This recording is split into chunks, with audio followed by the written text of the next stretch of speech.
प्रवाह पावित फले गले विलंब लंबिता जंग तुंग मालिका मट मट मट नात वट मर्वयम कार चंड तांडवम तनोत्तना शिव शिव जटक कटाह सप्रम प्रमन्न निर्भ निर्धरि विलोल बीच वल्लरि विराजमान मूर्धनि धगत धगत चल ललाट पट पाव के किशोर चंद्रशेखर प्रतिक्षणम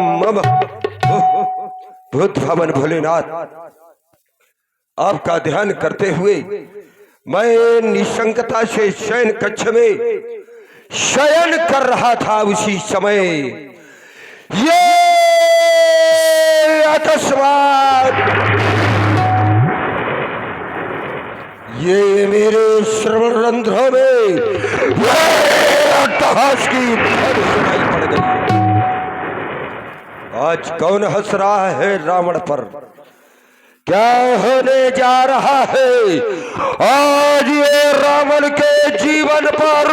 भोलेनाथ क्या हो गया? ये आज मोही, ये भाई भुजदंडो और ये कान फड़फड़ाते, ये मेरे आंखों के सामने ये छाए जात चका चौंध हो, ये काले, ये भयंकर बहुनाग नजर आते हैं। ये चारों दिशाओं में ये रोते श्रगाल बहू, ये लंका की ओर ये काग, ये गीध मड़राते क्यों? हे गुरुदेव बतलाओ आज रावण को कारण ये कौन? आज दे बिठलाते क्यों? क्या ये रावण पर हंसने वाले क्या ये देवता हैं? कदापि नहीं, देवता तो रावण से भयभीत रहते हैं। तो फिर कौन है जिसने आज त्रैलोक्य में और रावण के सामने प्रकृति का कोप उपस्थित करके आज अपनी मृत्यु का आवाहन किया है? कौन कर रहा है? ये कौन कर रहा है? ये किसने छोड़ी जीने की आस? ये कौन कर रहा अट्टहास? ये काली का खबर रुक हुआ या फेरो कर रहा अट्टहास? ये कौन कर रहा अट्टहास? ये आदि शक्ति ने शक्ति छोड़ी या वाहन उनका गुर्राया या शिव ने ये नयन तीसरा खोला तो पड़ गया प्रभाकर का मंद प्रकाश। ये कौन कर रहा अट्टहास? ये कौन कर रहा अट्टहास? ये कौन कर रहा अट्टहास? भोलेनाथ, आज रावण के जीवन में ये प्रथम बार प्रकृति का कोप सामने उपस्थित हुआ है। कारण क्या है? समस्त यथार्थ कारण आप मुझे ज्ञात कराएं और मेरे अंतःकरण को शांति पहुंचाए। ओ ज्ञात हो गया आज रावण के जीवन में जो प्रथम बार ये प्रकृति का कोप सामने उपस्थित हुआ, उस प्रकृति के कोप का मुख्य कारण और राजा जनक के यहाँ पर और रखा हुआ भगवान शंकर का वो धनुष, क्योंकि राजा जनक धनुष को तोड़वा करके उस परमात्मा को ढूंढना चाहता है। उस परमात्मा को यही तो समझ रहा था मैं, जिस परमात्मा की प्रतीक्षा, जिस परमात्मा की प्रतीक्षा इस रावण ने की है, रावण ने उसको जनक ढूंढ रहा है। यदि वो परमात्मा आया है तो मूल में ये जनक नहीं, ये रावण है, रावण। और जब रावण के लिए आया है तो ये काम रावण का है कि रावण जाकर के ढूंढे? तो फिर जनक क्यों ढूंढ रहा है? और रावण का काम जनक करे? क्या ये रावण को स्वीकार हो सकता है? कदापि नहीं। जाऊंगा मिथिला और जाकर के उस परमात्मा कहलाने वाले को मैं ढूंढूंगा, और यदि मिल गया तो मैं उसकी पूजा नहीं करूंगा ना। क्यों? क्योंकि हम हैं राक्षस, और राक्षसों का आहार होता है भैंसा खाना, मदिरा का पान करना। और जो भैंसा खाए, मदिरा का पान करे, उससे जाकर के कहो कि मंदिर में घंटा बजाए, तो क्या वो घंटा बजाएगा? ना। उससे ये कहो कि जहां लड़ाई न होती हो वहां पर लड़ाई करे, और वही रावण करेगा। तैसन जाए बार हट करी हो, जब मैं उससे शत्रुता करूंगा तभी तो हमारा उद्धार होगा। तो बस जिस कार्य हेतु अवतार लिया उसका श्री गणेश आज होगा। ये रावण जानता है कि राजा जनक के यहाँ पर जो कन्या है वो साधारण नहीं, आदि शक्ति यही जग उपजाया, सो अवतरी मोर यह माया। तो आदि शक्ति है, तो आदि शक्ति का वरण क्या वहां पर जो साधारण राजाएं हैं क्या उनके साथ में होगा? ना। उस आदि शक्ति का वरण तो उस परमात्मा के साथ में होगा। ये रावण जानता है। उस महापुरुष के साथ साथ शक्ति का प्रलय आज होगा। तो जाऊंगा अवश्य जनकपुर को, क्योंकि श्री राघव के दर्शन होंगे। कर सुधा पान उस चंद्र नयन का, आज ये मेरे 20 नेत्र सफल होंगे। बस सभासदों एक बार उच्च स्वर से जय घोष कर दो। बोलो शंकर भगवान की जय। और लीजिए, अभी आपने महाराज लंकेश को सुना, और लीजिए अब यहाँ पर आप लोग देखे बाणासुर जी को।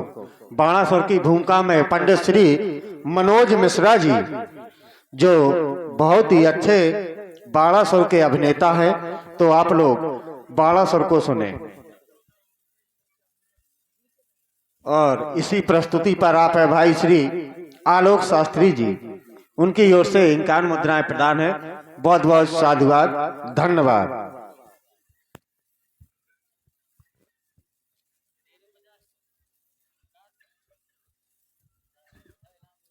नमः शिवाय। ओम नमः शिवाय। कर्पूर गौरम करुणावतारम संसार सारम भुजगेन्दुहारम सदा वसंतम हृदयारविंदे भवम भवानी साहित्यम नमामि। नमामि समीशाम निर्वाण रूपम एवं व्यापकम ब्रह्म वेद स्वरूपम निजम निर्का निर्कार निरीहम चिदाकाश माकाश वासो हरे हम। ये क्या सहसा समाधि भंग हो गई। भगवान शंकर की साधना में लीन था, अचानक मेरे कानों पर यह आवाज कहां से आ रही है? ये आवाज यहां से आ रही है, ये की आवाज यहां से आ रही है। आज मेरे करोड़ों पर कौन पुकार करके कह रहा है? वो बाणासुर सावधान, उस बाणासुर का हृदय उस मृत्यु लोक की ओर क्यों खिंचा चला जा रहा है? और जिस मृत्यु लोक को मेरे पिता बलि ने दान में दे दिया था, आज उस मृत्यु लोक की ओर इस बाणासुर का हृदय क्यों खिंचा चला जा रहा है? क्या क्या वो कपाली का, क्या वो कपाली का से खाली हो गया? क्या वो भगवान शंकर ने अपना तीसरा नेत्र खोल दिया? अगर भगवान शंकर ने अपना तीसरा नेत्र खोल दिया होता, अरे तो इस धराधाम पर प्रलय हो जाता, तो फिर आज बाणासुर को सावधान करने वाला कौन? किस मैया ने वो ना हर जाया? किस मैया ने वो ना हर जाया? किसने श्रोता सिंह जगाया? बाणासुर को जगाने वाला कौन पैदा हो गया? कौन पैदा हो गया? भगवान शंकर की मैंने तपस्या की, भगवान शंकर प्रकट हुए, बोले बाणासुर वरदान मांगो।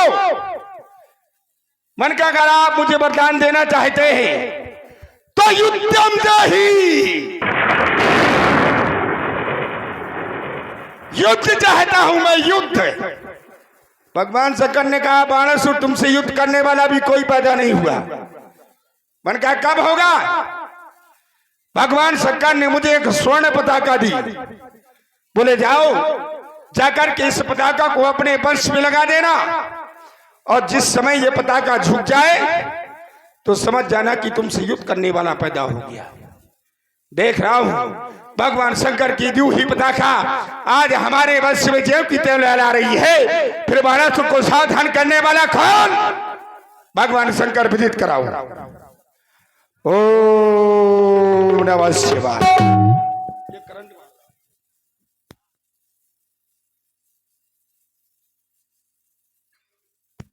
हो रहा सीता स्वयंवर उस मिथिलापत की राजधानी में, वहां जाने का विचार आया है। उस लंका पति अभिमानी में राजा जनक अपनी बिटिया का विवाह कर रहा है, वहां पर दशग्रीव रावण जाने की चेष्टा कर रहा है। ये कौन? ये कौन? ये कौन? ये कौन? ये कौन?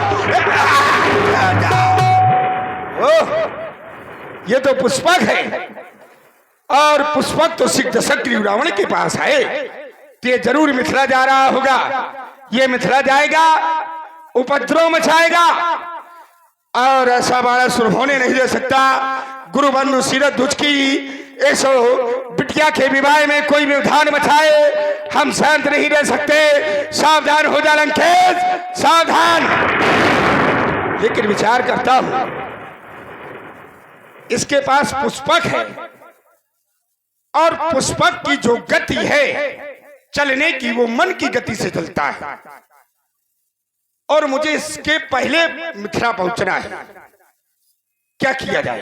याद आया भगवान शंकर ने मुझे 7 गांठ की माला दी थी। कहा था बाणासुर इसका सुमरन करने से तुम मनवांछित स्थान पर पहुंच जाओगे। जैसे ही मन में सुमरन करोगे उस स्थान पर पहुंच जाओगे। भगवान शंकर की दी हुई उस माला का सुमरन करना चाहिए। बम विश्रात, बम विश्रात, बम विश्रात।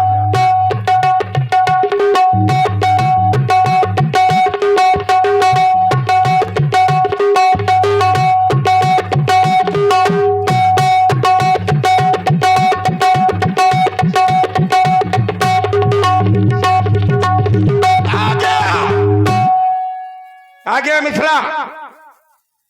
वेद का प्रतिस्थापित भगवान शंकर के पिनाक बलिपुत्र बाणासुर आपको प्रणाम करता है।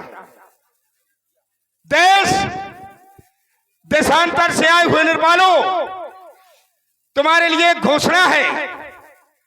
घोषणा यह है, अगर किसी भी निर्पाल ने इस मांगलिक कार्य में व्यवधान मचाया, याद रखना वो बाणासुर के द्वारा दंडित किया जाएगा। हेलो, और इसी प्रस्तुति पर आप हैं भाई श्री अभिषेक लंबरदार खेड़ा, दिलीप सैनी परछा और पुष्पेंद्र सैनी परछा। गाना मिक्सिंग के लिए संपर्क करें डीजे आशीष किंग ऑफ परछा। इन सबकी ओर से 21 मुद्राएं श्री बाणासुर जी को प्रदान है। बहुत बहुत साधुवाद। मिथिला की पावन वेद का पर विराजित भूत भवन भोलेनाथ के पिनाक, सर्वप्रथम ये लंकापति लंकेश आपको प्रणाम कर रहा है। जिस समय मैं यहाँ पर राजा जनक के व्यवहार पर चिंतन करता हूँ कि राजाओं के प्रति जो आए हुए मेहमान हैं, इनके प्रति कैसा व्यवहार एक राजा का होना चाहिए, वो अनुकूल ना हो करके प्रतिकूल है। क्योंकि यहां पर जो भी राजा आए हुए हैं, उन राजाओं के लिए बड़ी ही सुंदर बैठक व्यवस्था देख रहा हूं। चौदिस कंचन मंच विशाला और रचे जहां बैठे महिपाला। ये बड़ी सुंदर सोने के मंच बनवाए गए जिसमें ये राजा लोग बैठे हुए। नगर वासियों के लिए जब मैं दृष्टिपात करता हूं तो पाता हूं उत्तम मध्यम नीच लघु, निज निज थल अनुहार, कई मृदु बचन विनीत तिन बैठारे नर नार। जो नगरवासी हैं उनको उत्तम मध्यम नीच लघु 4 श्रेणियों में मंच बनवा करके यथा योग उनको बैठाला गया, अच्छी व्यवस्था की गई। अब विचार में ये करने लगा कि यहां पर जितने भी मंच हैं ये सभी मंच पहले से भरे हुए हैं। जब एक मंच की ओर दृष्टिपात करता हूं कि सब मंचते मंच एक सुंदर विशद विशाल, जो एक मंच है जो सबसे श्रेष्ठ है, तो हो सकता है कि राजा जनक ने उस विजेता के लिए वो मंच बनवाया हो। क्यों चंद्रपाल जी? हो सकता है राजा जनक ने जो धनुष तोड़ेगा उसके लिए वो मंच बनवाया हो, लेकिन वो भी भरा पड़ा है। उसमें भी मुनि समेत तह बंधु दो बैठारे महिपाल। अब विचार करने पर विवश मैं हो रहा हूं कि आखिर जब सब मंच भरे हैं तो ये जो धनुष तोड़ेगा उस विजेता को कौन सा स्थान राजा जनक देंगे? बात समझ में नहीं आ रही है। मैं जानता हूं ये विद्वानों की नगरी है, कोई विद्वान उठेगा और मुझे समीचीन उत्तर दे करके मेरे प्रश्न का हल करेगा, मुझे संतुष्ट करेगा। लेकिन जब तक मुझे समीचीन उत्तर नहीं मिल जाता तब तक मैं इस धनुष पर प्रतिबंध लगाता हूं। तब तक जब तक मुझे उत्तर नहीं मिल जाता तब तक सावधान सावधान सावधान। डर गए क्या? डरेगा? डरने की जरूरत नहीं, क्योंकि अभी मैं हूं। ये बहुत सहमा हुआ है बलदाऊ, ये सबसे ज्यादा डर गया। डरने की जरूरत नहीं है, क्यों? क्योंकि अभी मैं हूं। मैंने राजा जनक के जीवन पर विचार किया कि राजा जनक का जीवन कैसा है, तो पाया कि राजा जनक का जीवन ऐसा है कि जो उन्हें काटा हुए ताए हुए वह फूल। राजा जनक के चलने वाले मार्ग पर अगर कोई व्यक्ति कांटे बिछा देता है तो राजा जनक कांटे बिछाने वाले व्यक्ति के मार्ग में कांटे नहीं बिछाते, फूल बिछा देते हैं। अब मैं राजा जनक थोड़ा हूं, मैं हूं बाणासुर, है ना भाई? राजा जनक का स्वभाव ऐसा है तो मेरा थोड़ा रहेगा। हमारा स्वभाव है जो हमें कांटा दिखे ताए दिखे हम भाला। और आज ये पंडित भी क्या जानेगा पड़ा किसी से पाला। चलो चल करके मिला जाए, और जब तक मिलेंगे नहीं तब तक आनंद भी नहीं आएगा। विद्याध्यायी कुलभूषण कंचन नगरी के स्वामी अशोक वाट का बिहारी दशानंद जी मिथिला में एकानन में जय श्री भगवान शंकर की जय। जय श्री शंकर भगवान की। हमने आपकी घोषणा सुनी और घोषणा सुनकर के हमें यह लगता है कि ये किसी विद्वान की घोषणा नहीं है। यह घोषणा जो आपने इस ज्ञानियों के मध्य में रखी है, ऐसी घोषणा सिर्फ एक मूर्ख व्यक्ति ही कर सकता है। लेकिन आप मूर्ख है नहीं, आपको तो कहते हैं कि 4 वेद 6 7 18 पुराण के ज्ञाता हैं। तो ये मूर्ख जैसी घोषणा आपने जो की है कि राजा जनक ने आसन बनवाए 4, उत्तम मध्यम नीच लघु, ये बैठने की व्यवस्था है। अब जो धनुष को तोड़ेगा उसको राजा जनक कहां बिठाएंगे? अगर इस बात को आप समझ जाते, जो इस धनुष को तोड़ेगा उसके लिए सारे आसन खाली हो जाएंगे। क्यों भैया अरविंद जी? क्योंकि वो दामाद होगा। ठीक है, जब दामाद होता है तो अगर कोई व्यक्ति बैठा होता है तो वो भी अपना स्थान छोड़ देता है, क्योंकि उसका स्थान हृदय में हो जाता है। क्या ये साधारण धनुष है क्या? कि सीता साधारण है। जब ये धनुष साधारण नहीं है, सीता साधारण नहीं है, तो फिर तोड़ने वाला भी साधारण नहीं होगा। जब तोड़ने वाला साधारण नहीं होगा, जिस समय वो तोड़ेगा तो उसके लिए सारे आसन खाली हो जाएंगे। उसको सबसे बड़ा आसन मिलेगा लोगों के हृदय का आसन। यहां उसकी जगह होगी, यहां बिठाला जाएगा उसको। किसी आसन की जरूरत है? लोग तो एक आसन पर बैठते हैं। वो जिस समय तोड़ेगा तो न जाने कितने हृदय के आसन में बैठेगा। मूर्खों जैसी घोषणा करते हो, है? कुछ समझ में नहीं आ रहा। मैं तो सोच रहा था कि रावण जी आए हैं, विद्वान है, कुछ अच्छी चर्चा करेंगे, है? वही मिला ढोल के भी तलपोल वाला काम हो गया। मैंने सोचा था कुछ अच्छा तो बोले, प्रतिबंध लगाता हूं। अगर प्रतिबंध हाथ तुम्हें लगाओगे कि धनुष जब तक नहीं टूटेगा तो धनुष टूटेगा। तुम्हारा जैसे जाए जितने आ जाए। एक बात ध्यान दे लो, ये धनुष तुम्हारे बाप का नहीं है कि धनुष ये तुम्हारे पिताश्री का है कि तुमने प्रतिबंध लगा दिया। ये धनुष है विश्व की धरोहर, भगवान शंकर का धनुष है। और भगवान शंकर त्रिभुवन गुरु है। और जब भगवान शंकर त्रिभुवन गुरु है तो इसमें त्रिभुवन का अधिकार है। तुम्हारे प्रतिबंध लगाने से कुछ नहीं होगा। वाणी को अल्प विराम। व्यक्ति को यदि पहचानना हो उसके संस्कार कि ये किस घराने का है, तो उससे केवल थोड़ी देर बात कर लो, अपने आप उसकी वाणी कहीं ना कहीं ये झलक दे देगी कि ये अच्छे खानदान का है या दुष्ट खानदान का। मैंने एक बड़ी सहज रूप में, बड़ी शालीनता से, क्योंकि ये विद्वानों की नगरी है। यहाँ पर शास्त्रार्थ करने के लिए बड़े बड़े यहाँ पर ज्ञानी आते रहे, मैंने ऐसा जाना है। और जानने के बाद अगर जिज्ञासु भाव से ये रावण अगर यहाँ पर इन विद्वानों की समाज में यदि कुछ जानना चाहता है तो क्या रावण मूर्ख हो गया? क्यों? या तो फिर अपने आप को ये समाज और राजा जनक ये ज्ञानी कहना बंद कर दे, अपने आप को ये शास्त्रार्थ की नगरी कहना बंद कर दे। क्योंकि यहाँ पर तो मैंने जाना है कि बड़े बड़े यहाँ पर विद्वान आकर के और राजा जनक और इस समाज से आकर के शास्त्रार्थ करते रहे और इसी समाज के द्वारा समीचीन उत्तर दिया जाता रहा है। आज यदि रावण ने एक ही बिंदु रखा था, बड़ा ही सहज और सरल, कि सारे सिंहासन भरे हुए हैं, ये नहीं है कि हृदय में आसन ना।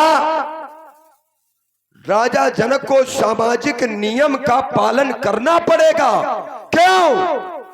क्योंकि जो मानव है वो एक सामाजिक प्राणी है, और जब सामाजिक प्राणी है तो यहाँ पर प्रतियोगिता हो रही है, और प्रतियोगिता में एक नियम होता है कि जो विजेता होता है उसके लिए एक स्थान नियुक्त किया जाता है। ये नहीं कि हृदय में उसको स्थान दिया जाता हो। ये हृदय एक अलग भाव हो गया। दामाद आएगा तो दामाद को ये कहा जाता है कि मेरे हृदय में स्थान है। तो क्या दामाद को हृदय में, छाती में कोई बैठालता है? क्यों भाई? दामाद को क्या कोई छाती में बैठालता है? ना। उसके लिए भी बर माने श्रेष्ठ, श्रेष्ठ के लिए कोई स्थान होना चाहिए। प्रतियोगिता का ये नियम होता है, लेकिन यहाँ पर कोई स्थान नहीं है। मैंने केवल ये एक छोटी सी बात रखी थी कि ये विद्वानों की नगरी है, और जब तक मुझे उत्तर नहीं मिलेगा इस धनुष पर मैं प्रतिबंध लगाता हूं। क्या मैंने बुरा कह दिया था? नहीं, ये तुम्हारे अंदर उत्तर था। अरे तुम्हें नहीं उठना चाहिए। मैं जानता हूं जो इस उत्तर को देने में सक्षम होता वो विद्वान उठता और उठ करके मुझे समीचीन उत्तर दे करके मुझे संतुष्ट करता। क्यों खड़े हो गए? क्या यही कहने के लिए कि रावण मूर्ख है, मूर्खों जैसी बात करने के लिए आया है? मैंने तो ये जाना है कि ये पुर नर नारी सुभाग्य सुचि संता धर्मशील ज्ञानी गुणवंता में जो आशा लेकर के आया था, यहाँ पर तुम्हारे खड़े होने से ये आशा के अनुकूल नहीं, ये आशा के प्रतिकूल वार्ता हो रही। चलिए उत्तर ले लो। बहुत अच्छी बात बोले। मैंने तो बहुत बोले सीधा सीधा उत्तर प्रश्न किया था। यहाँ ज्ञानियों की समाज में बड़ा सीधा प्रश्न किया था, लेकिन उत्तर मुझे समुचित नहीं मिला।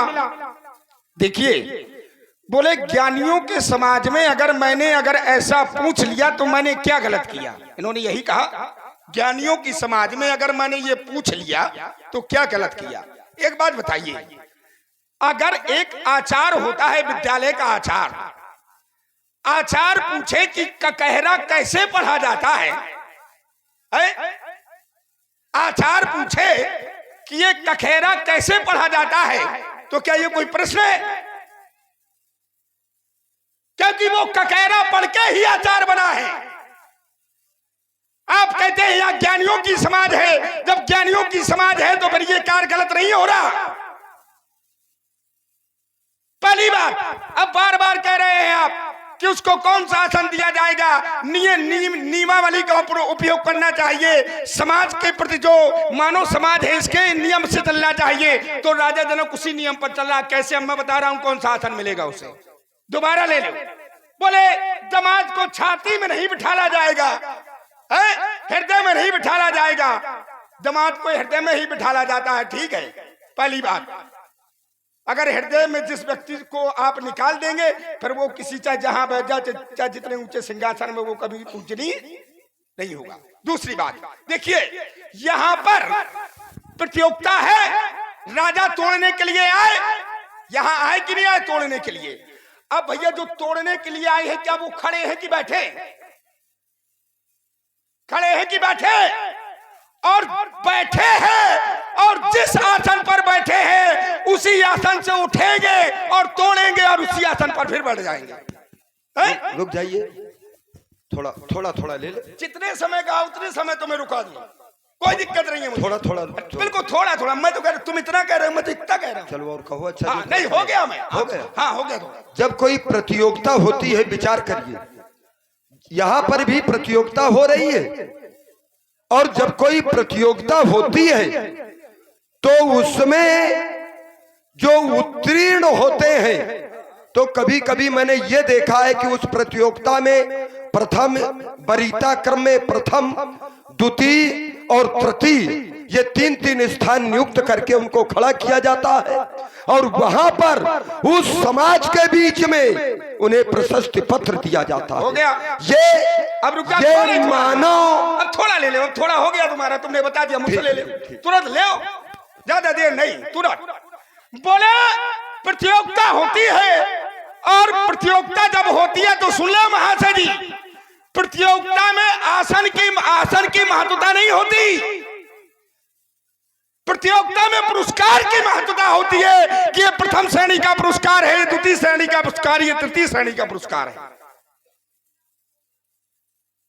और जिस समय जैसे ही प्रतियोगिता के प्रथम, द्वितीय, तृतीय श्रेणी हो जाती है, उसी प्रकार के आसन भी तैयार हो जाते हैं। एक बात ध्यान दे लो, पहले से आसन नियुक्त नहीं किए जाते, पहले से सिर्फ पुरस्कार ही नियुक्त किया जाता है। किया जाता है कि नहीं किया जाता है? पहले से पुरस्कार नियुक्त किया। अरे ऐसा जाल बांधा है मैंने श्रीमान जी, अरे सुनो, निकल पाना असंभव है। निकल नहीं पा बता तो दिया है मैंने। अब ये तो समाज मूल्यांकन कर रही है, कह रहे हैं कि प्रशस्ति पत्र पहले से तैयार होते, ये तो मैं स्वीकार करता हूं, लेकिन विजेता को वहीं पर नहीं प्रशस्ति पत्र दिए जाते, स्थान नियुक्त होता है कि विजेता अगर वो होगा तो उसको वहां खड़ा करके, एक स्थान होते हैं वहां पर खड़ा करके समाज के सामने वो प्रमाण पत्र दिया जाता है कि इसने प्रथम ये वरीयता प्राप्त की है, ये प्रथम कोट का विजेता है, ये द्वितीय कोट का विजेता है, ये तृतीय कोट का विजेता है। तब समाज देखती है, जब एक अलग स्थान होता है। और श्रीमान जी, ये नहीं है कि जब जीते, जब विजय प्राप्त करे तभी तुरंत स्थान नियुक्त किए जाते हैं। इसका मतलब है कि तुमने प्रतियोगिताओं में भाग नहीं लिया है, जाकर के देखना प्रतियोगिताओं में पहले से स्थान बना दिए जाते हैं कि जो इस प्रतियोगिता में विजय श्री प्राप्त करेगा उसको इस स्थान में समाज के मध्य में खड़ा करके यहाँ पर प्रशस्ति पत्र दिया जाएगा। यही होता है कि नहीं होता है? होता है। कहां से पकड़ करके ले आते हो? जो समय का भोजन करते हैं। आता न जाता चुनाव चिन्ह छाता, युद्ध भूमि में वही लड़ेगा। कौन? जिसका बड़ा कलेजा है, और बातें उतनी वही करेगा जिसके जितना। और यहां पर रावण के सामने जब भेजे जाते हैं तो बिना ही भेजे वाले भेजे जाते हैं। क्यों? क्योंकि वो होते हैं खतरनाक, और खतरनाकों को संभालना, खतरनाक से खेलना, ये रावण का काम है। और आप सुन रहे हैं बहुत ही सुंदर संवाद। प्रभावित हुए हमारे छोटे भाई श्री राजा शुक्ला जी, इनकी ओर से 101 मुद्राएं, और आप है भाई श्री दिवाकर द्विवेदी जी, इनकी ओर से भी 101 मुद्राएं प्रदान है। बहुत बहुत साधुवाद। रावण पागल हो गया है। हाँ, रावण पागल हो गया है, ये बात हकीकत है। मैंने 3 उदाहरण देकर के समझाया, हर प्रकार से समझाया है, लेकिन समझ में नहीं आया, वही खड़ा है। भाई जो व्यक्ति पागल होता है उसको आप चाहे जहां छोड़ाओ, लेकिन उसके जो मस्तिष्क में होगा वो वहीं जाके खड़ा होगा। ये हो गया पागल। ठीक है, कह रहा कि धनुष मैं प्रतिबंध लगाता हूं। देखो, राजा जो तोड़ेगा, अब ये राजा जनक का काम है, कार्य है। चलो अब मैं आपको इस तरह से समझाऊं, कितनी बार कितनी तरीके से समझाऊं तुम्हें। राजा जनक का ये कार्य है कि उसको कहां बिठाएगा, उसने कौन सा मंच बनवाया है, ये राजा जनक का कार्य है। अगर तुम इस बात पे कहते हो, क्योंकि राजा जनक की बिटिया का विवाह हो रहा है, हो सकता है कि उसके लिए कोई गुप्त आसन रखे हो राजा जनक। भाई ये राजा जनक की बात है, हो सकता है वो अपनी बिटिया के लिए गुप्त आसन रखे हो, है? और जिस समय टूट जाएगा तो ऐसा करो, उस आसन को पूछने की जरूरत नहीं है। क्यों दरबार? पूछने की जरूरत नहीं है किसी से, यहां बैठ जाओ। गलत है। और जब टूट जाए तो देख लेना कि किस आसन पर बैठता है वो। गलत बात हो तो बताओ। देखिए बात ये नहीं बात रुको ना। अगर प्रतियोगिता हो रही है, क्षमता है। देखिए बात ये नहीं है, अगर प्रतियोगिता हो रही है तो प्रतियोगिता की नियमावली लागू होनी चाहिए। ये नहीं है कि जीत जाए और उसके बाद तुम आकर के देखना। तो ये जितने यहाँ पर आए हैं विजय श्री प्राप्त करने के लिए, ये बेचारे ये भी तो आशा लगा करके आए हैं कि जब हमें विजय श्री मिलेगी तो राजा जनक हमको कहाँ पर स्थान देगा। इसका मतलब है सीधे कि राजा जनक अभी तक संदेह के घेरे में है। अब देखो, अब यही गलत कर गए आप। बोले ये लोग जो आए हैं ये स्थान देख करके नहीं आए, लोग आते हैं तो पुरस्कार देख करके प्रतियोगिता में भाग लेते हैं। जबरदस्ती का बने। भाई लोग प्रतियोगिता में पुरस्कार देख करके भाग लेते हैं। प्रथम मध्यम तृतीय श्रेणी ये बाद में नियुक्त होती है, लेकिन जो भी भाग लेता है वो तो अपने हृदय में प्रथम श्रेणी का ही भाग लेकर सोच करके आता है। जबरदस्ती, पता नहीं जबरदस्ती क्या बोल रहे हो आज, पता नहीं तुम्हारा क्या हो गया। हो गई बात। हम जहाँ पर तुम्हें ले जाना चाहते हैं हम जानते हैं। और तुमको आसन, और सुनो, अगर आसन देखना है तो मैं तो कहता रहा हूँ कि रुको। नहीं, ये रुकने वाली बात नहीं। हिम्मत हो तो फिर रुको। देखिए प्रतियोगिता, दूसरी बात, राजा जनक नियमावली नहीं है, ये नियमावली नहीं है कि जो यहाँ पर आए हैं प्रतियोगिता में भाग लेने वाले बाद में उनके लिए स्थान बनाया जाए ना। हमें तो ये लग रहा है, ये हमारी बात है, हमें ये लग रहा है कि राजा जनक ने वो स्थान बनाया हुआ था। क्यों? क्योंकि सब मंचन थे, मंच एक। आखिर एक ही मंच क्यों बनाया गया? जैसे राजाओं के लिए, क्योंकि विजेता एक होगा तो राजा जनक के द्वारा ये तमाम आसन बनाए गए, और जब बनवाए गए उसके बाद केवल एक आसन बनवाया गया। अब वो आसन साधारण नहीं, कैसा? सब मंचन थे मंच एक। जितने मंच बने उनसे भी श्रेष्ठ एक मंच। क्यों? हमें यह लग रहा है कि वो स्थान वो मंच उस विजेता के लिए ही बनवाया गया था, लेकिन राजा जनक पहले से ही वहां पर उनको स्थान दे चुके हैं जो नहीं देना चाहिए। और राजा जनक ने ऐसा करके अपनी प्रतिज्ञा में संदेह प्रकट कर दिया है कि पता नहीं धनुष टूटे या ना टूटे, ये राजाओं के साथ में जो राजा जनक ने व्यवहार किया है ये उचित व्यवहार नहीं किया। अब ये कहीं ना कहीं ये भेद किया है राजा जनक ने, क्योंकि यदि अतिथियों के लिए जो स्थान है तो उनको फिर उसी स्थान में बैठालना चाहिए, ये मंच नहीं देना चाहिए। चलिए हो गई बात। अब देखिए राजा जनक ने वहां क्यों बिठाला। सब मंचनते मंच एक सुंदर विशाल विशाल, इन्होंने कहा कि विजेता के लिए राजा जनक ने सब मंचनते मंच बनवाया, वो मंच बनवाया और उसमें दूसरे को बिठाल दिया। उसमें इसलिए बिठाल दिया कि इस समाज में उससे बड़ा कोई नहीं है, इस समाज में उससे बड़ा कोई नहीं है। महामुनि विश्वामित्र से बड़ा कोई इस समाज में ज्ञानी है? बताइए। सब मंचनते मंच के सुंदर विसर्ज विशाल, मुनि समेत दो बंधुवर बैठा रे महिपाल। आप दोनों तरफ यहां भी चट कर रहे हो, वहां भी पट्ट कर रहे हो। एक किनारा पकड़ो तब तो मजा आए।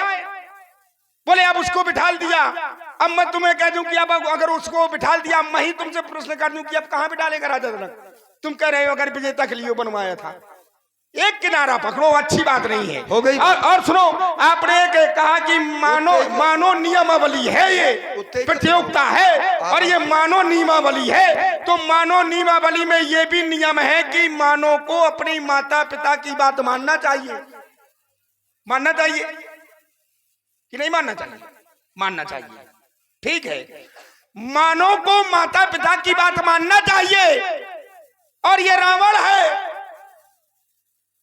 मां नहीं मात पिता नहीं देवा, ना माता की मानता है ना पिता की। साधु संत करवावई सेवा, क्या मानो प्रणाली में यह लिखा है कि साधु संतों से सेवा करवा ली चाहिए? आज जो मानो नियमावली तुम बता रहे हो यहां खड़े होकर के, पहले स्वयं मानो नियमावली का अपने हृदय में पालन करो, जब तो तुम्हारी मानो नियमावली सब सही होगी। हो गई बात। हाँ हो गई। ये कह रहे हैं कि विश्वामित्र क्या कोई साधारण है? अच्छा एक बात ये बताओ, राजा जनक के लिए जितने भी आए हैं सब अतिथि रूप में है कि नहीं है? क्योंकि दीप दीप के भूपति नाना, उसमें देवता भी आए, धनुज भी आए, सब अलग अलग अपना राजाओं का रूप धारण करके आए। तो जितने भी आ रहे हैं तो ये सभी अतिथि रूप में है। और भैया अतिथि जो मेहमान होता है क्या छोटा बड़ा होता है? अगर हम बुला रहे हैं तो एक का जो सम्मान करना चाहिए वही तो सबका सम्मान करना चाहिए। अगर हम उसमें भेद कर रहे हैं, भेद, इसीलिए तो मैंने कहा कि राजा जनक ये व्यवहार सही नहीं कर रहा। अगर हम भेद कर रहे हैं तो जो मेहमान आए हैं वो बेचारे क्या सोचेंगे कि हमको यहाँ पर बुलाया गया है और पहले से हमको तो बैठाला गया यहाँ पर इतनी निम्न श्रेणी में और इनको इतनी उच्च श्रेणी में। ये उचित नहीं है, क्योंकि राजा का कर्तव्य बनता है कि यदि प्रतियोगिता में आए हैं और फिर राजा साधारण नहीं है, संत है, संता है। और संत के लिए तो ये तक कहा गया कि आत्मोत सर्वभूतेषु, सब में वो बराबर दृष्टि रखना चाहिए, उसमें भेद थोड़ा करना चाहिए। अब ये थोड़ा है कि जो राजा बिचारे उतरे कहां पर, पुर बाहिर सर सरित समीपा, उतरे जहां विपुल महीपा। जो राजागण नदी और तालाब में डेरा डाले थे, विचार करिए राजा जनक का ये भेद भाव कितना बड़ा यहाँ पर भेद कर रहा है। जो वहां पर राजा जनक के यहाँ सुनकर आए तो पहले जाकर के उन्होंने डेरा डाला नगर के बाहर। और ये विश्वामित्र बाबा ने कहा डेरा डाला, क्यों धर्मेंद्र? ये विश्वामित्र ने कहां पर डेरा डाला? ये डाला अमराई बाग में।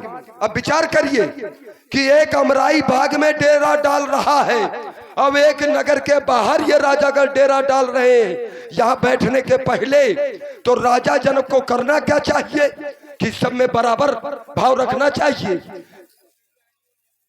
है कि नहीं? रखना चाहिए सब में बराबर भाव। रुक जाइए, अभी बात उत्तेजित ना हो, उत्तेजित ना हो।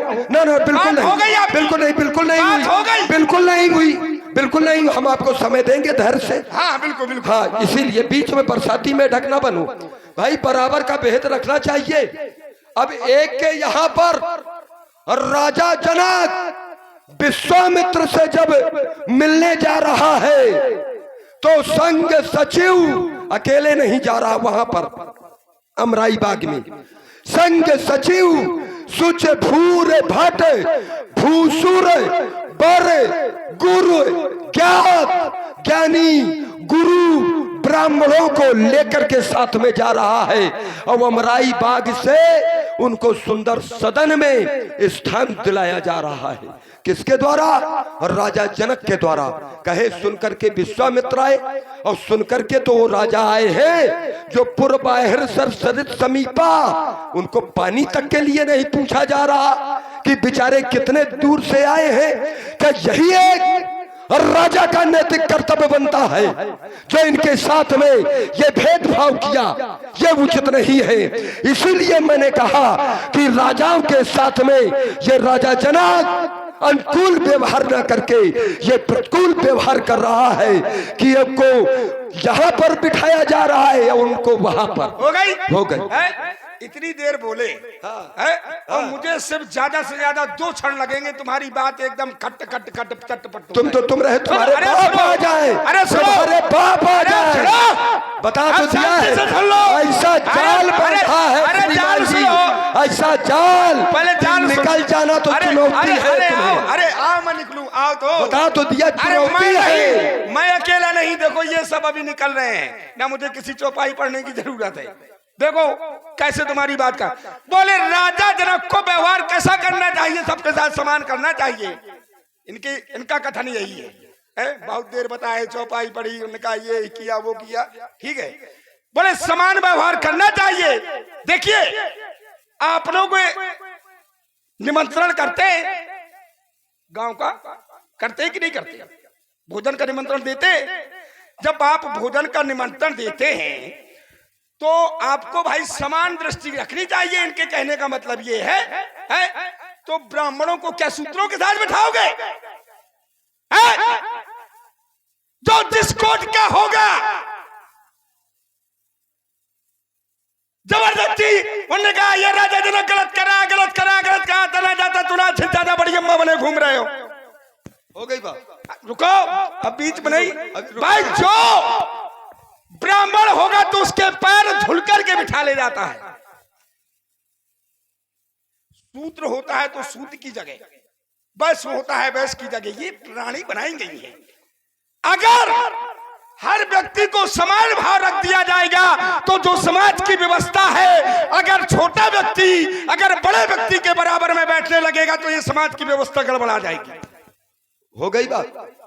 जो वर्ण बनाए गए हैं ये वर्ण व्यवस्था समाप्त हो जाएगी। थोड़ा ले ले। हाँ बिल्कुल, मैं तो बिल्कुल थोड़ा ही, तुमने बहुत बोला। तो कारण एक ही है ना कि तुम समझ नहीं पा रहे। यदि इसके पन्ने पलटे होते तो ये तुम कहने का अधिकार तुम्हें नहीं था। मैंने पहले ही तुमने पलटे हो, मूर्खों जैसी बात कर रहे हो। इसलिए तो मैं बतला रहा हूँ भाई, मैंने पहले ही बतला दिया है कि राजा जनक ने जहां पर वर्ण व्यवस्था होनी चाहिए वो वर्ण व्यवस्था की है। उत्तम कई मृदु वचन विनीत तिन, जरा समझो तो कहीं दूसरी जगह लेने थोड़ा जाना है। कई देखी जनक भीर भई भारी, तो सुचि सेवक सब लिए हकारी। और कहा आदेश दिया कि तुरंत सकल लोगन पर जाहू, अब आसन उचित उचित जो जैसा है आसन उचित देव सब काहू। तो कई मृदु वचन विनीत तिन बैठारे नर नारी। जो नगर के नर नारी थे उसमें ब्राह्मण भी थे, क्षत्रिय भी थे, नारियां भी थी, वैश्य भी थे, अन्य कोट के और भी थे। तो बैठारे नर नारी और उत्तम, मध्यम, नीच, लघु, नीचे नीचे, थल, अनुभार। तो ये जो वर्ण व्यवस्था थी राजा जनक ने पहले कर रखी थी।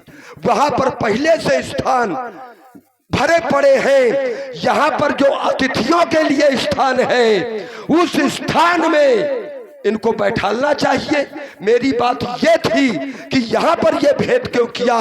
श्रीमान जी ऐसा जाल डाला है। अरे अपने मुंह से बड़ाई करना ये अच्छी बात नहीं है। मैंने कहा था कि मैं चुनौती दे रहा हूँ। तुम अपने आप तुम सब कह लेंगे भाई, तुम अपने आप के अलावा कहते नहीं हो। तो फिर ये झूठ देखो है। तुम चट्टो पट्ट दोनों तरफ कर नहीं तो फिर ये झूठ है। तुम मेरा भी पल्ला पकड़ लेते हो और वो पल्ला भी तुम पकड़ लेते हो। मैंने कहा कि पहले तुम्हारा तर्क ये था कि राजा को समान व्यवस्था करनी चाहिए, है ना? यही कह रहा। तो मैंने उसका उत्तर दिया कि ये वर्ण की व्यवस्था ऐसी है, तो आप तुरंत फिर पलटा खा गए, फिर मेरी प्रणाली में आ गए तुम। तो ये तो थूक ले चाट ले वाली बात कर रहे हो आप। तुम्हारी बुद्धि अब लगता है सठा गई है, नहीं ये तुम्हारी है। तो सुनो, एक बात ध्यान दे लो, धनुष खंडन रोकने की अगर कोशिश हो गए हो अब लगा ना उत्तेजित हो करके सुनो तो महाराज, वाक्यों का प्रयोग करता है वो पागलपन के लक्षण होते हैं। और ये अब समझ में आ रहा। मैंने क्या कहा कि ये वर्ण जरा समझो, उत्तेजित नहीं, हमारी आपकी केवल शास्त्र की लड़ाई है। यहाँ पर लाठी थोड़ा चल रही है। क्यों दादा? शास्त्र की लड़ाई है। मूल्यांकन ये समाज भाई वर्ण व्यवस्था अब गांव वालों को करेंगे कि जो बाहरी अतिथि होंगे उनके लिए करेंगे? जो अतिथि हैं, अतिथि तो बराबर कोटि में होते हैं। अतिथि देवो भवः, वो हमारे लिए देवता होते हैं और देवताओं को एक स्थान अलग राजा जनक ने दिया। और जो वर्ण व्यवस्था होनी चाहिए वो नगर निवासियों के लिए है। तो वहां पर राजा ने उत्तम, मध्यम, नीच, लघु जैसी जो व्यवस्था थी उस आधार पर उनको बैठाला। अब ये थोड़ा, मेरी बात तो वही है कि एक को वहां पर, अब एक को सर में, एक को पैर में, एक को सर में। तुमने कहा कि वो विश्वामित्र क्या कोई साधारण है? तुम्हारी दृष्टि में और राजा जनक के दृष्टि में वो परमात्मा हो सकता है, समझना। वो परमात्मा हो सकता है, लेकिन मेरी दृष्टि में वो परमात्मा और वो भगवान नहीं, वो केवल एक ढोंगी महात्मा है। इसीलिए तो मैं उसकी यज्ञ नहीं होने देता। इसीलिए राक्षसों के द्वारा, अब क्यों, रुक जाइए, उसकी जो राजा जनक पूजन कर रहा है, आरती कर रहा है, सब मंचन ते मंच एक वहां पे बिठाए हुए हैं। मैं समाज से उत्तर लेना चाहता हूं कि बान प्रस्त सोई सोचे जोगू और तप बिहाय जय भावे भोगू। कोई तपस्या करने जाए और वहां पर अगर वो अप्सरा आ जाए तो तपस्या को छोड़ करके उसी में लग जाए। और ये किया किसने? आप जानते हैं, ये विश्वामित्र ने किया। विश्वामित्र ने किया। अब उसी तपस्या के कार्यकाल में इतने ही नहीं किया, एक कन्या का भी जन्म हुआ। मेनका नामक अप्सरा से तपई करने तो आ गया था विश्वामित्र। इंद्र के द्वारा वो अप्सरा भेजी गई, तपस्या को एक तरफ घरे आकर के लगा दिया। यही विश्वामित्र ने एक तरफ लगा दिया समेट करके और रम गया। मेनका में स्थित क्या हुई? क्या वो पूजनीय हुआ संसार में? ना, वो सोचनीय हुआ। अब ऐसा है जो जबरदस्ती क्षत्रिय कुल में जन्म लेते हुए जो ब्राह्मण बना है नहीं वो ब्राह्मण। और ब्रह्मर्षि क्षत्रिय है जन्मजात और ब्राह्मण बना है तो वो सोचनीय हो जाया करता है। अपने बाप को बाप नहीं मान रहा, दूसरे बाप को बाप मान रहा है। और रावण इसीलिए ऐसे को मारता है। बोले विश्वामित्र भोगी है, देखना बिंदु रखा, विश्वामित्र भोगी है। मेनका नाम की अप्सरा के साथ उससे एक पुत्री को जाया। देखिए, अगर उसने भोग किया है, भोगी है, तो एक सिद्धांत बताया गया है। क्या? जो जस करे सो तस फल चाखा और कर्म प्रधान विश्व करी राखा। अगर विश्वामित्र ने ऐसा किया है तो फिर उसका फल भी उसे मिला है। उसका फल मिला है तो फिर वो पूजनीय नहीं हो सकता। रुक जाओ। अगर उसे फल मिला है, अगर वो अपराधी है, तो फिर राजा जनक को यह अधिकार किसने दे दिया बिल्कुल। कि ऐसे अरे सुनो। अपराधी को इतने बड़े सिंहासन में बिठा दिया अब गया? बोलोगे, अब सुनोगे हैं? भाई, अगर तुम्हारी अरे तुम क्या राजा जनक, क्या तुम भी पूजा करोगे? और बताओ किसकी? हैं? अरे हमने तो मारा है ऐसे मुनियों को। सुनो, बीच में नहीं, पूरी बात सुन लिया करो। अपनी बात, तुम्हारी बात बड़ी ध्यान से हमने सुनी, अब मेरी भी सुन ले।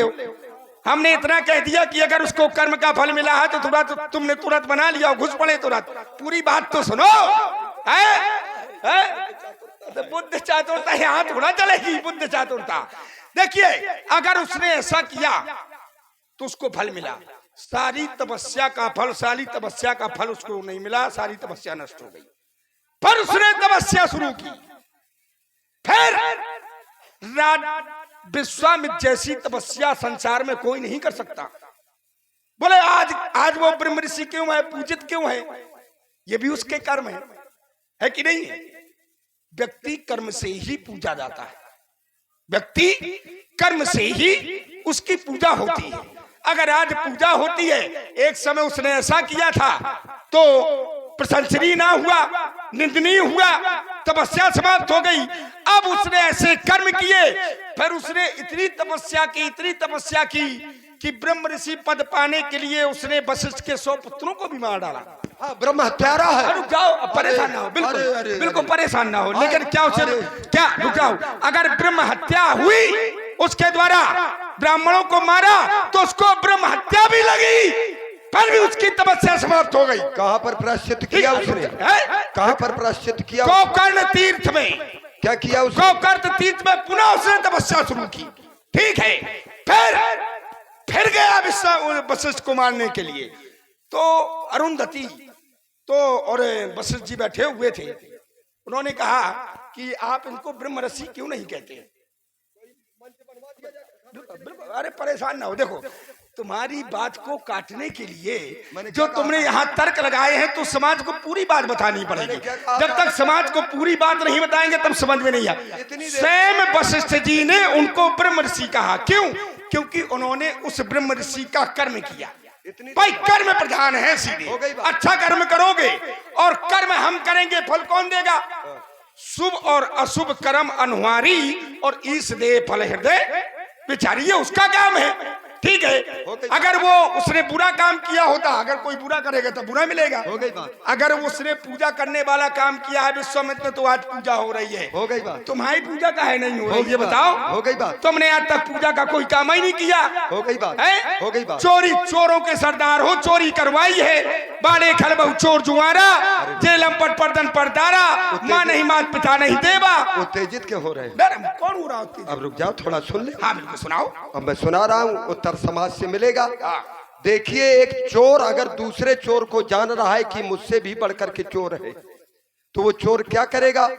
या तो उससे अलग हो जाएगा, या तो उसको अपना लेगा। यही तो करेगा, यही करेगा।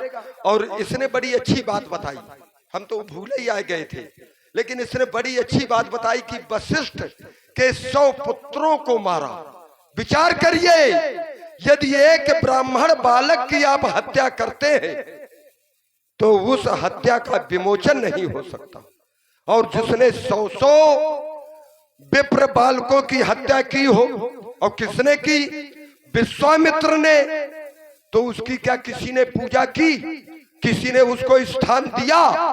अगर विश्व के साहित्य में और राजा जनक के अलावा किसी को तुम बता देना तो मैं स्वीकार कर लूंगा। अब राजा जनक ने क्यों स्थान दिया? कारण है, यही तो बात है, क्योंकि उसने तो 100 मारे हैं ब्राह्मण। और जितने राजा जनक के इस योगी के कार्यकाल में ब्राह्मणों को डुबो करके मारा गया है, उन्हें जल समाधि दी गई है, उतना शायद रावण के द्वारा भी उन ब्राह्मणों को नहीं मारा गया। तो जब स्वयं एक ब्रह्म हत्यारा है राजा जनक, तो दूसरे ब्रह्म हत्यारे को क्यों ना आसन देगा? बात केवल मेरी ये। रखो, अरे सुनो, ये देखो, जब कोई और हो तब ये सब लगाया करो। एक बात ध्यान दे ले। हाँ, इस मूर्ति को देखा करो कि मूर्ति कौन खड़ी है। अच्छा धन्यवाद है। अरे वाह, कहाँ लगाया है? लगाया है कहाँ लगाया? लगाया लगा कि ना लगा ये बताइए। देखिए पहली बात आपने लगा कि नहीं लगा, ईमानदारी से बात बताइए, लगा कि नहीं लगाया? लगा। और ये हम जान रहे हैं कि तुम्हारे स्थान में अगर कोई दूसरा होता तो हो सकता है न पहुंच पाता, कारण कि इस स्वरूप से भी पृथक एक स्वरूप रहता है तुम्हारा। ठीक है सुनो भाई, पहली बात आपने कहा कि राजा जनक के अलावा विश्वामित्र को किसी ने स्थान नहीं दिया, किसी ने पूजा नहीं की, तो ये भी गलत बात है। ठीक है, प्रमाण दे दो भाई। प्रमाण देने का राजा दशरथ ने क्या किया? राजा दशरथ ने पूजा की, पूजा चरण पखार की नथ पूजा, मोह समाज धन्य नहीं दूजा है, निज आसन बैठारे वानी है। अभी सब प्रमाण ही तो है, क्योंकि अब देखो आसन की जितना आपका प्रश्न है, उतना उत्तर है। बहुत ज्यादा घुमा फिरा करके बात करनी ना आती है ना, मैं ज्यादा घुमा। ठीक है, तो आसन उसको उनको दिया गया। आपकी पहली बात का बोले, आपने कहा विश्व में अगर कोई बता दे इसने जनक के अलावा, बोले राजा जनक ने ब्राह्मणों को जल समाधि दिलवाई, उससे बड़ा कोई हत्यारा नहीं है। वो हत्यारे की बात नहीं है, वहां पर एक प्रतियोगिता थी। कहा? वहां एक प्रतियोगिता चल रही। अब सुन ले पहले, थोड़ा सा सुन ले। अब प्रतियोगिता कैसी? देखिए, जिस समय वहां पर ब्राह्मण आते थे राजा जनक से शास्त्रार्थ करने के लिए, राजा जनक से शास्त्रार्थ करने के लिए ब्राह्मण आते थे, और वहां पर यह नियम था कि अगर शास्त्रार्थ में आप हार जाओगे तो आपको जल समाधि दे दी जाएगी। ठीक है, अगर भैया डर होता शास्त्रार्थ करने में तो ना आओ, वापस चले जाओ। ठीक है, उसमें भी एक जल समाधि किसको? अष्टावक्र के पिता को दी गई। और जैसे ही अष्टावक्र वहां पर पहुंचे, इस समय पहुंचा कि राजा जनक जैसा ज्ञानी ने जल समाधि दे दी, तो वहां पर अष्टावक्र पहुंचे तो 8 जगह से टेढ़े थे वो। तो जैसे ही पहुंचे तो वहां जितने लोग बैठे थे तो सब हंसने लगे वो देख करके। जब हंसने लगे तो अष्टावक्र उनसे तेजी हंसने लगे। भाई ऐसा कहीं होता है कि जैसे अगर तुम हमें देखकर हंसो और हम हंसने लगे तो फिर तुम्हारी हंसी कम हो जाएगी है? तो वहां पर प्रश्न किया गया कि ये बताओ कि अष्टावक्र से पूछा गया कि तुम क्यों हंसे? बोले ये बताओ कि तुम क्यों हंसे? अष्टावक्र ने कहा, बोले हम इसलिए हंसे कि तुम 8 जगह से टेढ़े हो, हम तुम्हारे शरीर को देख करके हंसे है? तो वहां पर अष्टावक्र ने, अब बोले अब तुम क्यों हंसे अष्टावक्र? तो अष्टावक्र ने बताया, मैं इसलिए हंसा कि मैंने तो सुना था कि राजा जनक के राज्य में ज्ञानी लोग रहते हैं, गार्गी जैसी महिला, ऋषि हैं, पूर्णनाग सुबक सुसंता, राजा जनक जैसा ज्ञानी, वहां ज्ञान की चर्चा होती होगी है? लेकिन तुमने मेरे क्या देखा? तुम सब चमार बैठे हो। ऐसा कहा गया इस समाज को? क्यों समाज को? सुनो, तर्क वहां शास्त्रार्थ की बात है, तुम सुना करो, पूरी बात सुन लिया करो। बोले तुमने सिर्फ मेरी चमड़ी देखी है, मेरे शरीर की चमड़ी देख करके हंसे हो है? अब मैंने सुना था ज्ञान, तो उन्होंने सोचा इतना छोटा, वही सब लोग थक गए। फिर वहां शास्त्रार्थ उनका हुआ और शास्त्रार्थ में अष्टावक्र विजय हुए और अपने पिताजी को, सभी ब्राह्मणों को उस जल समाधि से निकाल कर खिलाए।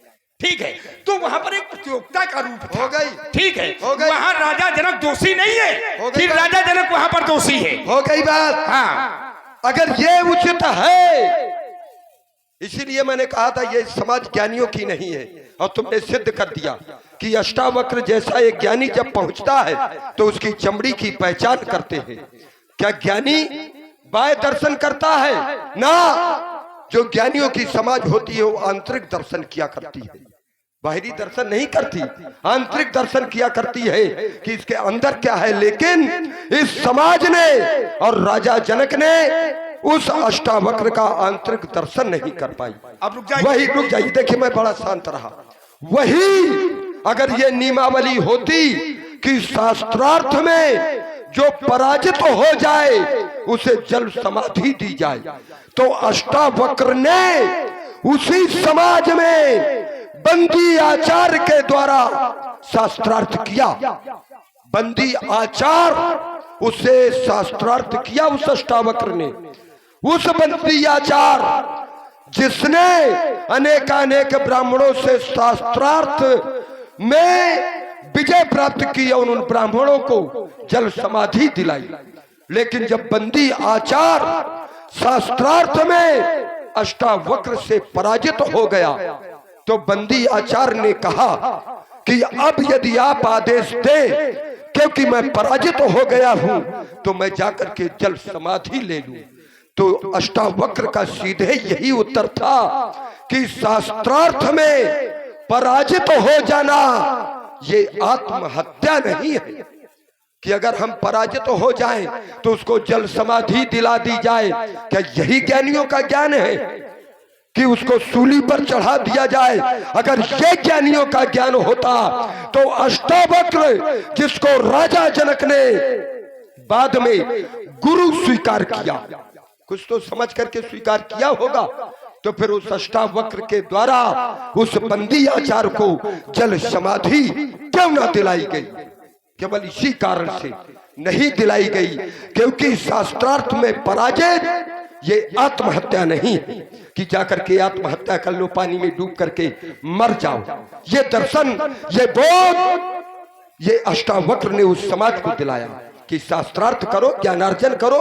शास्त्रार्थ का मतलब है ज्ञानार्जन करना। तुमने एक बात और कही कि विश्वामित्र को पूजन किया गया। हाँ, पूजन किया गया। किसने किया?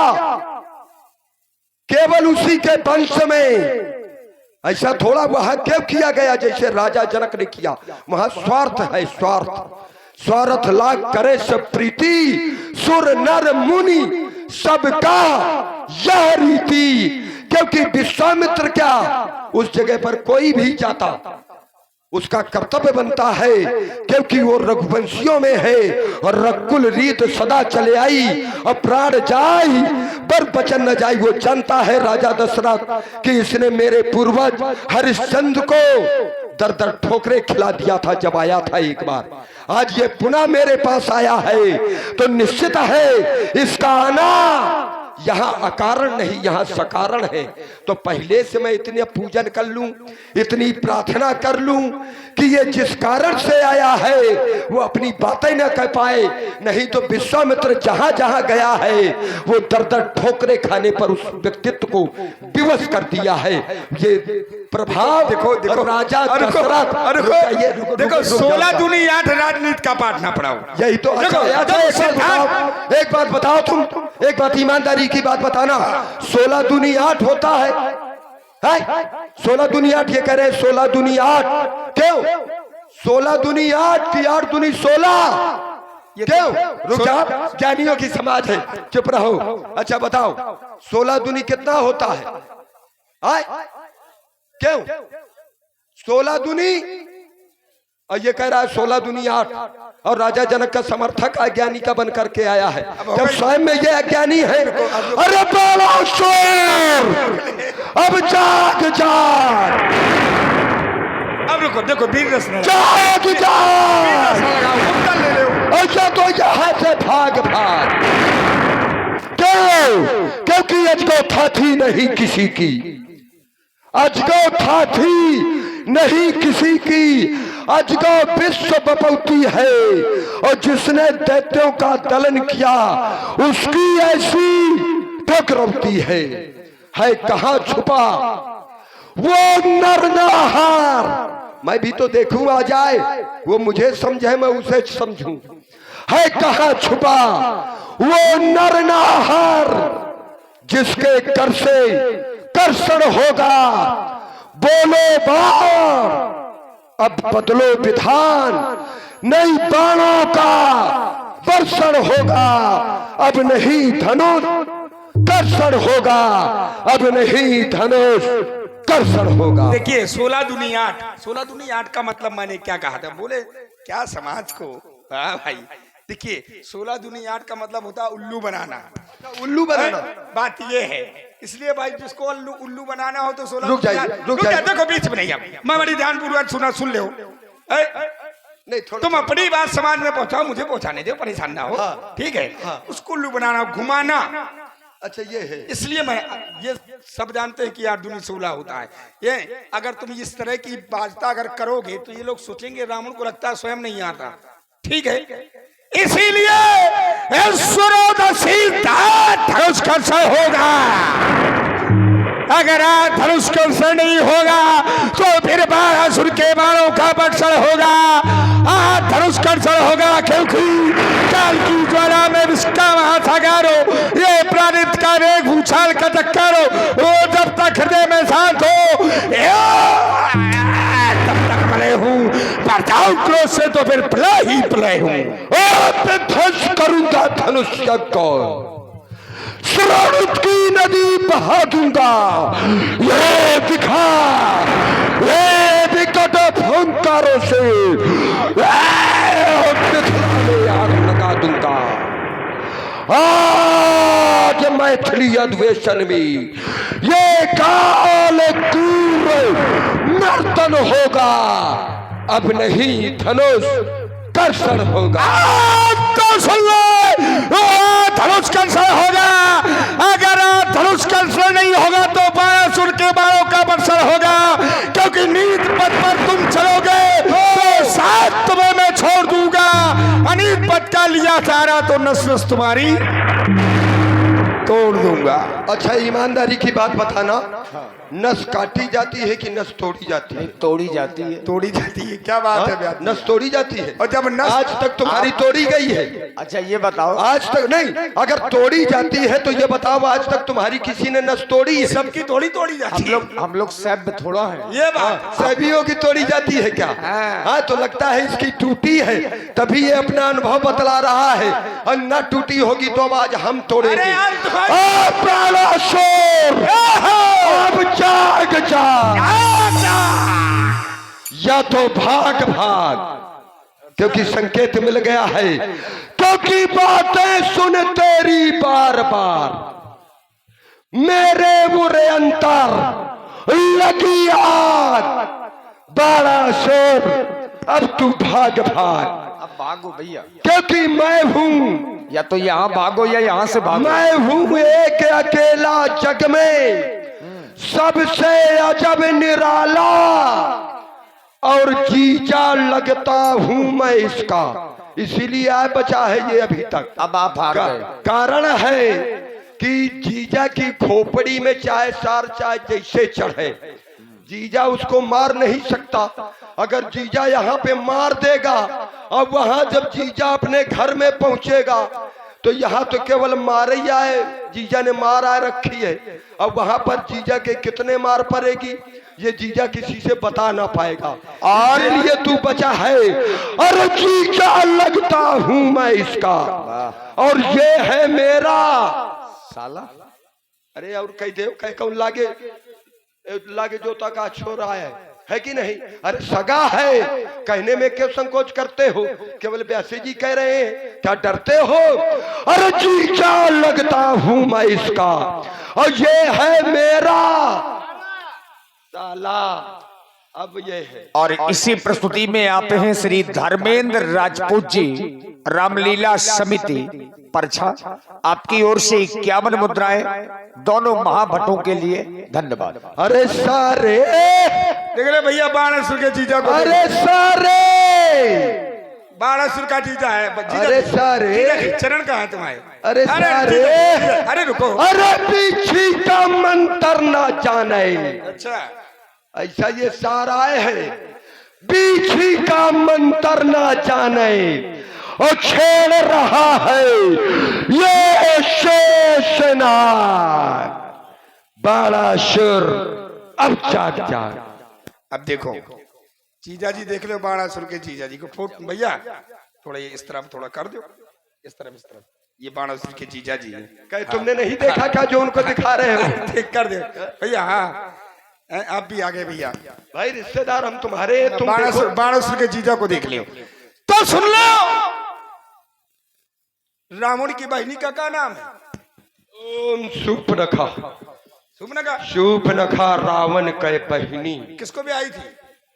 बुद्ध जीवा को। कौन कह रहा है? पूरी बात हो जाने दीजिए। हो जाए, रुके हैं। अब मड़वा के दिन ही मार दिए तो क्या करें? अब ये इनकी बात है। लेकिन सूपना खाने तो पति माना है ना। भाई जब पति माना है, पति अगर बहन का पति चाहे मर जाए तो क्या तो संबंध नहीं होता? विद्युत जीवा की बहन, विद्युत जीवा, भाई इनकी बहन सूपनखा, और सूपनखा इनकी बहनी ब्याही किसको? विद्युत जीवा को। और विद्युत जीवा की बहन बिंदु माली किसको ब्याही? आपको। वाह जीजा अरे के जीजा। सारे के सारे, अब सुनो, सारे के सारे, अच्छा, तो हैं? जीजा के जीजा। हाँ, सारे के सारे। और सुन लो, हाँ। एक बात और ध्यान दे लेना। हाँ। देखिए, आप हमारे जीजा, हाँ। हम तुम्हारे जीजा के जीजा। अच्छा, ठीक है। हाँ। और अब ये चाहता हूं मैं कि यहाँ ना रुक करके हाँ। अब यहाँ चल दिया। ये तुमको कह किसने दिया कि तुम हमारे जीजा के जीजा हो? जबरदस्ती। अच्छा, ऐसे उसने- अरे सुनो, अपनी बहनी रखाई नहीं गई तुमसे, हैं? इतने बड़े वीर बने घूमते हो, बहनी को रखा लेते हैं? विद्युत जीवा के साथ भाग गई। ऐसे विद्युत जीवा ने सोचा था कि मान न मान मैं तेरा मेहमान, और जो मान न मान मैं तेरा मेहमान बन करके अगर घुसता है तो जानते हो फिर उसकी क्या दशा होती है। अब वही दशा मैंने विद्युत जीवा की और मैं तुम्हारे बाप और पुरखों ने हमारे पैर पूजे हैं। तो सुनो, पैर क्यों पूजे? पैर क्यों पूजे? उसका भी कर रहे हैं, उसका भी एक कर रहे हैं।